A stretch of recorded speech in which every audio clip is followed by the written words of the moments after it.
నమస్తే అందరికీ. విష్త వచ్చేసింది. మంచి మంచి స్మార్ట్ వార్తలు తెచ్చేసింది. అయ్యో ఎంత పని అయిపోయిన వల్ల అందినట్టే అంది. అందకుంటే కదా ట్రంప్ సార్కు నోబెల్ ప్రైజు. 7 యుద్ధాలు ఆపి ప్రపంచాన్ని కాపాడిన ట్రంప్ సార్ను కాదని ఇంకెవరికో ఇచ్చిర్రట. ఎట్లా న్యాయమవుతుందో ఏమో ఆ నోబెల్ కమిటీ వాళ్ళకు.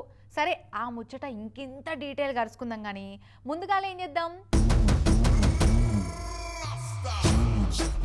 నేను కవిని కాదన్న వాడిని కత్తితో ఓడుస్తాని గదేదో సినిమాల శ్రీలక్ష్మమ్మ డైలాగ్ కొడతా చూడుర్రి. అగో గట్నే నాకు నోబెల్ ప్రైజ్ ఇయ్యనోని మీద నొగలెత్తేస్తా, నాకు శాంతి ప్రైజ్ ఇయ్యనోళ్లకు శాపాలు పెడతా, నేను శాంతి దూత కాదన్నోళ్ళ మీద వాంతి చేస్తా, నేను యుద్ధాలు ఆపలేదన్నోళ్ళందరూ దద్దమ్మలను తిడతా అని ట్రంప్ సారు నిన్న రాత్రంతా బాహుబలి సినిమాల బల్లాల దేవుళ్ళ లెక్క బల్లలు ఇరగొట్టుకుంటా బాధపడి ఉండొచ్చు పాపం. ట్రంప్ కాక మా బాలయ్య చెప్పినట్టు ఎన్నెన్నో అనుకునేయని అవుతాయా ఏంది? ఇసొంటప్పుడే గుండెలను డంబెలు చేసుకోవాలి. అయినా 7 కాదు 8 యుద్ధాలు ఆపినా అని చెప్తున్నావు. నోబెల్ శాంతి బహుమతి రాలేదని ఏడిస్తే అస్సలు మంచిగా ఉండదు. అయినా నువ్వు తలుసుకుంటే నీకు ఒకరు శాంతి బహుమతి ఇచ్చేదేంది? నువ్వే ట్రంప్ పీస్ ప్రైజ్ నా మాట నకుంటే ఎవడైనా కట్ పీస్ అయిపోతాడని ఓ ప్రైజ్ పెట్టి తీసుకునేటోళ్ళు ఉండరా? అప్పుడు నోబెల్ ప్రైజ్ కూడా సైకిల్ బెల్ అంతా లైట్ అయిపోతుంది అని తెల్ల బంగ్లాల సలహాదారులంతా ట్రంప్ కాకను ఓదార్చినట్టు ఉన్నారు కదా. నోబెల్ ప్రైజ్ మీద ఏమంటవే పెద్ద మనిషి అని అడిగితే 8 యుద్ధాలను అయితే ఆపినాయి, ఇక ఇచ్చటోళ్ళు ఇష్టం అని నిన్న రాత్రే అన్నాడు పాపం పెద్ద మనిషి. పొద్దుగాలేమో ఇక కాక ఆశల మీద పెంటగాన్ నుంచి ఆర్డర్ చేసిన పెండనీళ్లు జల్లిర్రు నోబెల్ ఇచ్చేటోళ్ళు. ట్రంప్ కాకను కాదని వెనుజులా దేశం ప్రతిపక్ష లీడరు మరియా కొరీనా మేడానికి ఇచ్చిర్రు. నాకు నోబెల్ ఇయ్యరా అని ట్వీట్ చేసి నోబెలోల మీద ఈ తీర్ల తిట్ల దండకం పెట్టిండు కాక. పానీపూరి బండికాడ బయ్యాతోడ ప్యాస్దాలో అన్నట్టు అడుక్కుంటే వచ్చేది కాదు కదా నోబెల్ ప్రైజు. చేసిన పనిని గుర్తించి ఇచ్చేది ప్రైజు. చిడతలు కొట్టేటోళ్లతోటి సిఫార్సులు చేయిస్తే వచ్చేది కాదు కదా. ట్రిగన నదువుతా అని నీకు నువ్వే ఎలివేషన్ ఇచ్చుకుంటే కాదు, పక్కోడి ఇస్తే అప్పుడు దానికోళ్ళు ఎక్కువ ఉంటుంది. అది నీకు అర్థం కాదులే అని ఇక నవ్వాపుకుంటా ముసి నవ్వులు నవ్వుతున్నారట దునియా దేశాలు. పవర్లు లేని పొలిటీషియన్ అంటే ఫ్యూజులు లేని లైట్ బుగ్గతో సమానం అంటారు. కానీ ఏపీ మాజీ మంత్రి పేర్ని నాని సారేందో అల్లా గట్లా అనిపిస్తలేడు. పవర్ ఉన్నా లేకున్నా నేను ఫైరే అని మస్తు ఫైర్ అవుతుండు. Yes I'm fire, fire fights the fire అనుకుంటా పార్టీ కార్యకర్తల మీద అక్రమ కేసులు పెట్టి అరెస్ట్ చేస్తున్న పోలీసు వాళ్ళ మీద మస్తు గుస్సా అయిండు నిన్న.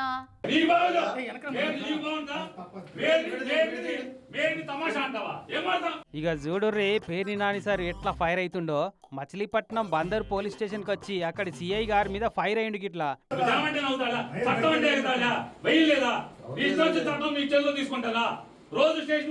మెడికల్ కాలేజీల ధర్నాల కేసుల రోజు పోలీస్ స్టేషన్ కు రమ్మని బెదిరిస్తున్నట పంకపాటి లోకల్ లీడర్లను.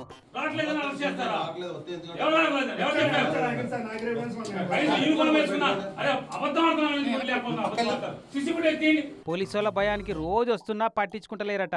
మళ్ళా రమ్మని బెదిరిస్తున్నారట. ఇక నానిసారి పక్కపంటే కూర్చున్న ఈ మచిలీపట్నం వైసీపీ పార్టీ పట్నం ప్రెసిడెంట్ అయితే కావాలనే టార్చర్ పెడుతున్నారట. స్టేషన్ లో మీరు రాగానే నేను ఫోన్ చేస్తానని అన్నారు. నేను వెళ్ళిపోయా. మరుసటి రోజు ఎస్ఐ గారికి ఫోన్ చేశా. నేను అందరు కలిపి తీసుకుంటారా సార్, అందరు కలిపి వద్దామంటే సార్ ఒక పని చేయండి సార్, మీరు ఎవరెవరికైతే నోటీసులు ఇచ్చారో అందరూ ఇష్టం అందరం కలిపి ఒకరే వస్తామని చెప్పా. ఇదేం పద్ధతి? అధికార పార్టీకి అమ్ముడు పోయిర్రా మీరేమన్నా? కేసు పెడితే పెట్టుర్రి, కోర్టుకు పంపుర్రి, అంతేగాని ఇట్లా ఊకూకే రమ్మని ఎందుకు టార్చర్ పెడుతున్నారు? చట్ట ప్రకారం నడుచుకోలేరా అని మస్తు గరమైండు. ఎప్పటికీ శనివారమే ఉండదు, తర్వాత సోమవారం కూడా వస్తుంది. మా టైం వచ్చినప్పుడు మేము కూడా చూపెడతామండి అన్నట్టు మాట్లాడిండు. అయితే అటు సిఐ గారు కూడా తక్కువేం లేరు. ఏం చేస్తారండి, ఊరేస్తారా, వేయండి అన్నాడు.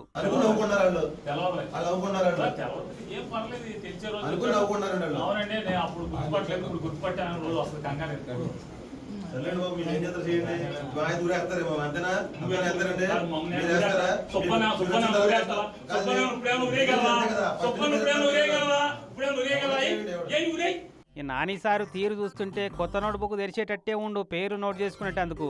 ఇక ఇటు నాని సారు అటు సిఐ సార్ల నడుమ శాంతిసేపే నడిచింది ఆర్గ్యుమెంట్. ఎస్ఐ గారిని చూసి నవ్వుతున్నారు మీ వాళ్ళు అని సిఐ గారు అనబట్టే. చాలు అంతా ఒట్టి ముచ్చట్నే, మాకు ఎస్ఐ గారు అంటే మస్తు గౌరవం అని నాని సార్ అనబట్టే. ఇక లాస్ట్కి ఈ సుబ్బన్నను బయటికి పంపిస్తారా లేదా అని నాని సార్ అంటే పంపే ముచ్చటే లేదు, రూల్స్ ఒప్పుకోని పట్టుబట్టిరట. అయితే అధికార పార్టీ రౌడీలను కూడా బతిలాడుతున్నారట ఇట్లా పోలీసు వాళ్ళు. పలు కేసుల్లో, రౌడీజం కేసుల్లో, దాడుల కేసుల్లో, హత్యాయత్నాల కేసుల్లో ముద్దాయిలుగా ఉన్న వాళ్ళని వీళ్ళు బతిమాలుతున్నారు. అయినా రిమోట్ ఎవరి చేతులుంటే టీవీని వాళ్ళే ఆపరేట్ చేస్తారు, స్టీరింగ్ ఎవరి చేతులుంటే వాళ్ళే డ్రైవర్లు అవుతారు. పవర్ పాలిటిక్స్ ఎట్టుంటాయో మీకు తెలియని ముచ్చట్నా నాని సారు. కానీ పవర్ లేకుంటే ఎంత ఫరక్ ఉంటుందో చూడు పోలీసు వాళ్ళు ఇచ్చే మర్యాదలు కూడా అనుకున్నారట ఈ పంచాయత్ చూసిన బందరు పబ్లిక్ అంతా.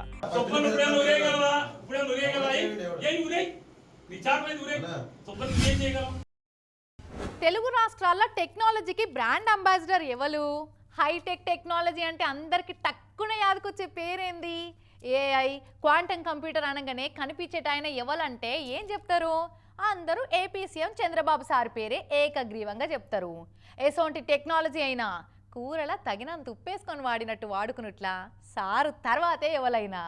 అసోంటి చంద్రబాబు సార్ పేరు చెప్పుకొని ఆయన వేసిన హైటెక్ టెక్నాలజీ హైవే మీద నడుచుకుంటా కేటుగాలు తెలుగు తమ్ములనే ఎట్లా ముంచుతుర్రో చూస్తే ముక్కు మీద వేలేసుకున్నాడు పక్క. టెక్నాలజీకి మాల్వేర్ పట్టినట్టే పట్టిరు కదా గీళ్ళు అని మస్తు తిట్టుకోబట్టిరు జనాలంతా.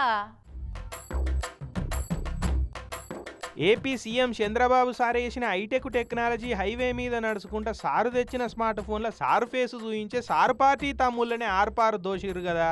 సారు సంక్షోభంలో అవకాశం ఎంకులాడుకోవాలి, టెక్నాలజీని పరగడపుల్ల నవిలినట్టు నవిలి నాసా వాళ్ళు కూడా మన మీద వ్యాసాలు రాసుకునేటట్టు చేయాలని సారు మోటివేట్ చేస్తే దొంగలేమో వేరే తీరులో మోటివేట్ అయినట్టున్నారు. AI face swapper, face cloner యాపులల్లా చంద్రబాబు సారు దేవినేని ఉమాసార్లు మాట్లాడుతున్నట్టు మాట్లాడి 18 మంది తెలంగాణ టీడీపీ లీడర్ల గుండ్లు కొట్టిర్రు హైటెక్ కేటుగాళ్ళు. చూసిరా ఈ వీడియో చూస్తే ఏమనుకున్నారు? నిజంగానే బాబు సారు టీడీపీ కార్యకర్తలతోటి మాట్లాడినట్టు అనిపిస్తున్నది కదా. కానీ మీరు చూస్తున్నది ఇంటున్నది నిజం కాదు. అసలు ఆడ మాట్లాడేది బాబు సార్ గానే కాదు. ఏఐ ఫేస్ స్వాప్ యాప్ వేసుకొని నిజంగా బాబు సార్ మాట్లాడుతున్నట్టు మాట్లాడి సుత్తి కొట్టి సత్తుపల్లి తమ్ముళ్ళ నెత్తి కొరిగిండు ఏలూరు నుండే కేటుగాడు. అవి గట్లెట్లా అంటే ముందుగా వీళ్ళకో ఫోన్ వచ్చిందట. హలో, నేను దేవినేని ఉమా పిఎన్ మాట్లాడుతున్నా, మీతోటి సార్ వీడియో కాల్లో మాట్లాడతాడట, ఉండూరి అని ఒకడు ఫోన్ చేసాడట. నిజమే అనుకొని వీళ్ళు పొంగిపోయారు. అచ్చం దేవినేని సార్ ఫేస్ తోటే ఒక ఆయన ఫోన్లో వీడియో కాల్లోకి వచ్చి, బ్రదర్సు మన టీడీపీ కార్యకర్తల పిల్లల చదువులకు మనమంతా సాయం చేయాలి, నేను ఒక నెంబర్ ఇస్తా, ఆ నెంబర్లకు 50,000 అయితే వంపూరి ముందుగా అనగానే నిజమే అనుకొని వాళ్ళు చెప్పిన 3 నెంబర్లకు 35,000 కొట్టిరట. మళ్ళా కొన్ని వద్దులకు తెలంగాణలో రాబోతున్న స్థానిక సంస్థల ఎన్నికల పోటీ చేసేందుకు మీకు టికెట్లు వస్తాయి, సీఎం చంద్రబాబు సార్ మీతోటి మాట్లాడుతా అన్నాడు. అనగానే వీళ్ళకి ఇక భూమి మీద కాలు నిలవనంత సంబరం అయిందట. బాబు సార్ ఏంది మాతోటి మాట్లాడు ఏందని చెప్పి ఎగిరి గంతేసిరట. కథమిగా ఇట్లా సారే మాతోటి మాట్లాడిండన్న సంబరంలో ఉబ్బి తబ్బిబైపోయారు వీళ్ళిగా. ఫోన్ కడి చేసినాక సార్ మిమ్మల్ని అందరినీ విజయవాడకు రమ్మన్నాడు, హోటల్ ఖర్చులు కూడా మేమే పెట్టుకుంటాం అనే వరకు నిజమే అనుకొని అంగీలు ఇస్తిరి కొట్టుకొని కార్లు కట్టుకొని విజయవాడలో దొంగోడు చెప్పిన హోటల్లో దిగిపోయారట. పిఏ అని చెప్పినోనికి ఫోన్ చేస్తే 18 మంది కాదు సారు 8 మందినే కలుస్తా అన్నాడు, కాకుంటే మీరు మనిషికి 10,000 అయితే ముందు నాకు కొట్టాలి అని చెప్పిండట. సరే పో, ఇంత దూరం వచ్చినాం, బాబు సార్ని అయితే కలుస్తున్నాం కదా అని చెప్పి వాళ్ళు 10,000 కొట్టిరట. అయినా కూడా వాళ్ళకి అక్కడ అనుమానం రాలే. ఇక ఓటర్ల వాళ్ళు బిల్లు అడిగే వరకు దే పెయిడ్ నో అంటే నో, మీరు ఓటర్ల నుండి వేరేటోళ్ళు ఎందుకు పెయిడ్ చేస్తారు, మీరే కట్టాల బిల్లు అనే వరకు మేము ఎవరమో తెలుసా, సీఎం బాబు సార్ మాలూం, ఓ మేరే పీచే హే, ఆయన రమ్మంటేనే వచ్చినామని ఓటర్లతోటి ఒలిగి దిగిరట వీళ్ళు. అరే పైసలు ఇవ్వమంటే బాబు సార్ పేరు చెప్తున్నారు ఏందని చెప్పి ఇక ఓటర్లు పోలీసు వాళ్ళకి పిలిపించారట. పోలీసు వాళ్ళు వచ్చినాక జరిగిన కథ అంతా అరుచుకుంటే ఎంబడే దేవినేని ఉమా సార్కి ఫోన్ చేసి, మీరు అక్కడ సత్తుపల్లికి వెళ్ళి 18 మంది తెలంగాణ టీడీపీ లీడర్లను సార్ని కల్పిస్తాను రమ్మన్నారా సార్ అని అడిగితే, నేనెందుకు పిలుస్తానే, వాళ్ళు ఎవరో కూడా నాకు తెలియదు, నేనెందుకు కల్పిస్తానని చెప్తా అని చెప్పి సార్ చెప్పే వరకు వీళ్ళకి సీన్ అర్థమైపోయిందిగా. ఎక్కువ మాట్లాడితే ఇజ్జత్ పోతుందని సప్పుడు చేయక ఇంటితో పట్టిరట. 5 రోజుల కింద అయింది ముచ్చట, జర ఆలస్యంగా బయటపడ్డది. ఇక పోలీసు వాళ్ళకి ఫిర్యాదు ఇస్తే పైసలు పంపిన నెంబర్లతో ఎంక్వైరీ చేస్తే ఏలూరు నుండే కేటుగాడే ఈ పని చేసిండని పోలీసు వాళ్ళు ఎరగబట్టిరు. చూడురి, టెక్నాలజీని తెలుగు జనాలకు పరిచయం చేసిన తెలుగు కార్యకర్తల అకౌంట్ల పైసల్ని ఎట్లా తెంపుకొని పోయిర్రు. ఇప్పటి నుంచి నిజంగానే ఎవరిదన్నా కాల్ వచ్చినా మీరు కూడా రియలేనా క్లోనా అని అడిగినాక మాట్లాడాలి. ఏఐ మంచిదే కానీ సైడ్ ఎఫెక్ట్లు ఇట్లుంటున్నాయి అన్నట్టు టీడీపీలకే ఇట్లయిందని వేరే పార్టీ వాళ్ళు సంకలు గుద్దుకోవద్దు.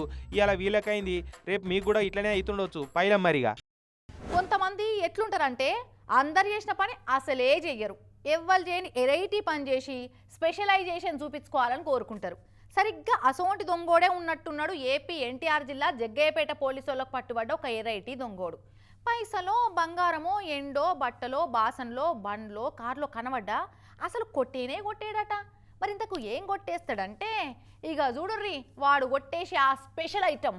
దొంగలంటే పైసలు, బంగారమో, ఎండో, బండు, కారు, బట్టలో కొట్టేస్తారు. అంటే చెప్పులు, బూట్లు కొట్టేసే షీపు చిల్లర దొంగలు కూడా ఉంటారు అనుకో ఆడాడ.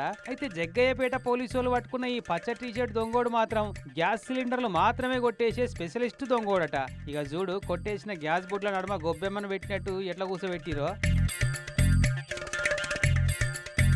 కోట్ల రూపాయల బిల్డింగ్లను టార్గెట్ చేసి అందులో వీడు కోరుకునే గ్యాస్ సిలిండర్లు మాత్రమే ఎత్తుకపోతాడట. మరి సిలిండర్లు కొట్టేసి ఎత్తుకపోవాలంటే బరువు ఉంటాయి కదా, అందుకే తప్పనిసరి పరిస్థితుల్లో బండ్లు కొట్టేస్తుంటాడట. ఇక కొట్టేసిన బండి మీద గ్యాస్ సిలిండర్ తీసుకుపోయి హోటళ్ళకి అమ్ముకున్నాక పెట్రోల్ అయిపోగానే బండి పక్కకు వారేసి పోతాడట. ఎంత నియతో జూడిగా.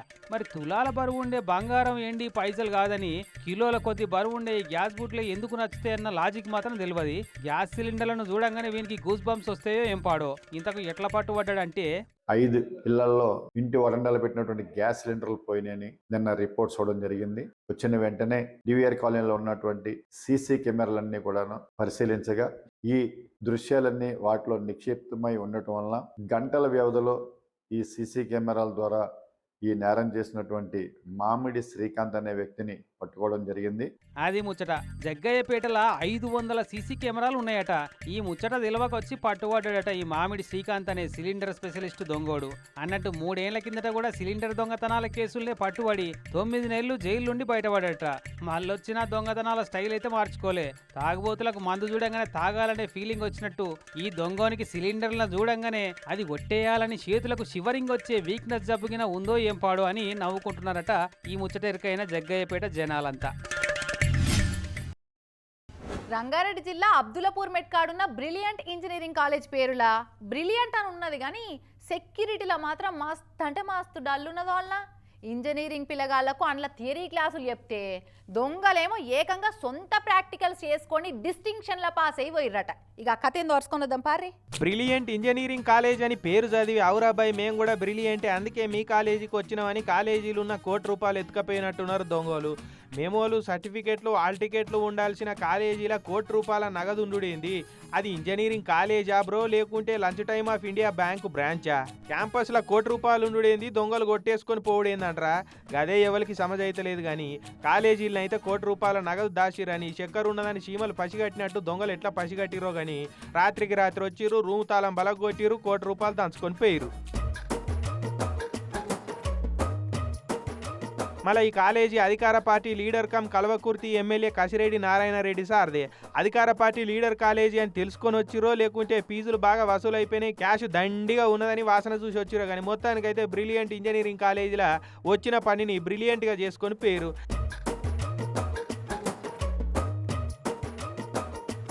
తెల్లారి వచ్చిన కాలేజీ వాళ్ళు మన బ్రిలియంట్ కాలేజీల సెక్యూరిటీ గింత డల్లుంటే ఎట్లా అని వాళ్ళకి సొట్లు పెట్టి పోలీసు వాళ్ళకి కంప్లైంట్ పెట్టిరట. ఇక పోలీసు వాళ్ళు కేసు రాసుకొని ఎంక్వైరీ చేస్తున్నారు. ఇప్పుడు కొత్త బండి కొన్నాం, తెల్లారే అది ఖరాబ్ అయితే ఎంత కోపం వస్తుంది ఏం కథ. గుండె వలిగినంత బాధ అవుతుంది. బీపీ మీద పోయి దుక్న పూలతోటి లొల్లే పెట్టుకుంటారు కొంతమంది. అడ్డమైంది ఎట్లా అమ్మినవరా అడ్డమైనోడా అని కొంతమంది తిట్టిపోసేటోళ్ళు కూడా ఉన్నారు లోకం మీద. అదే లక్షన్నర పెట్టి కొన్న ఛార్జింగ్ స్కూటరు కొన్నాక ఓ నెల కూడా తిరగక ముందు నుంచే సతాయిచ్చి రిపేర్లు చేయిస్తుంటే ఎంత బీపీ లేస్తుందో వల్ల. గీడొకాడ ఒక ఆయనకు గట్టినే బీపీ లేచింది. అటు ఇంకా ఏం చేసిండో మరి. కరెంటు ఛార్జింగ్ బండికి పెట్రోల్ అక్కరలేదన్నారు కదా, కానీ దాన్ని అంటుపెట్టేందుకు అగో మళ్ళీ పెట్రోలే అక్కరొచ్చిందంటే చూడుర్రి ఎట్లున్నదో కథ.